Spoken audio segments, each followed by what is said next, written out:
Hello friends and welcome back to the another amazing live stream video. So, good evening everybody. Tonight we have got a story that cuts straight to the heart of power, money and accountability. And it's one President Trump clearly wanted the entire country to hear. This wasn't a quiet bureaucratic announcement. This wasn't buried in a press release. This was Trump in full view publicly putting his own Treasury Secretary Scott Besant on notice and saying in plain English, "You are in charge now and the country is watching." So, guys, here is what just happened.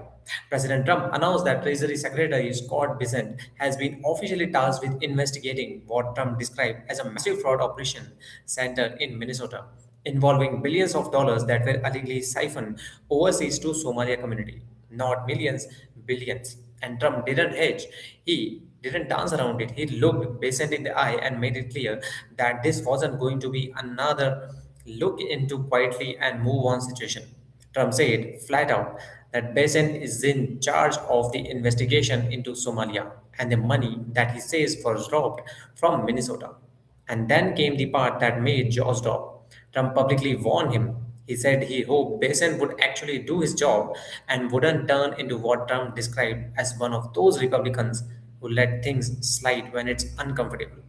In Trump's words, Republicans are often nicer people than Democrats, but then that niceness is exactly how things get buried.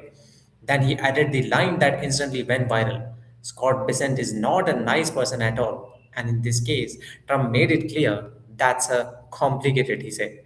This wasn't just the banter, this was Trump setting the tone. He even emphasized that he wasn't interfering, repeating it out loud, almost theatrically, as if daring anyone to accuse him of it later. He said all he wants is an investigation that's honest and fair.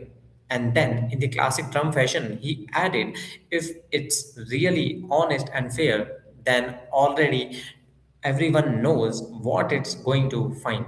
And that's where get this serious. Because Trump is openly suggesting that the evidence is already there, that the only thing standing between the public and the truth is whether the people in charge are willing to follow it all the way to the end. He even joked that he would love to switch jobs with Bissett and run the investigation himself because of how explosive the findings could be. Then the rhetorical escalated. Trump didn't limit this to money trails and spreadsheets. He tied it directly to broader political and ideological battles, claiming that those involved hate the country, that their allies hate the country, and lumping in familiar progressive figures as a part of a broader system that, in his view, enabled or ignored this kind of activity. This is Trump signaling that this investigation isn't just about fraud, it's about loyalty, borders, oversight, and whether taxpayer money is being protected or exploited. Now, let's talk about what this actually uncovers if it goes where Trump is pointing it. A fraud operation of this scale wouldn't just be a local scandal. It would raise questions about the state oversight, federal monitoring, non-profit pipelines, foreign remittances, and how government funds move through layers of bureaucracy without triggering alarms. Minnesota has already been under scrutiny in past years for misuse of the public funds, and Trump is clearly tapping into that history to suggest this is not an isolated incident but part of a regular pattern. What makes this movement different is the way Trump handled it. He didn't just order an investigation, he publicly assigned responsibility. He publicly applied pressure, and he did it in a way that ensures if this investigation quietly disappears, everyone will remember who was in charge of it. This also fits into a larger Trump strategy that we have seen before: force transparency by making silence impossible. When accountability is handled quietly, it can vanish quietly. But when it's announced loudly, when names are said out loud, and when expectations are spelled out on a camera, it becomes much harder for institutions to stall, delay, or bury outcomes without the backlash.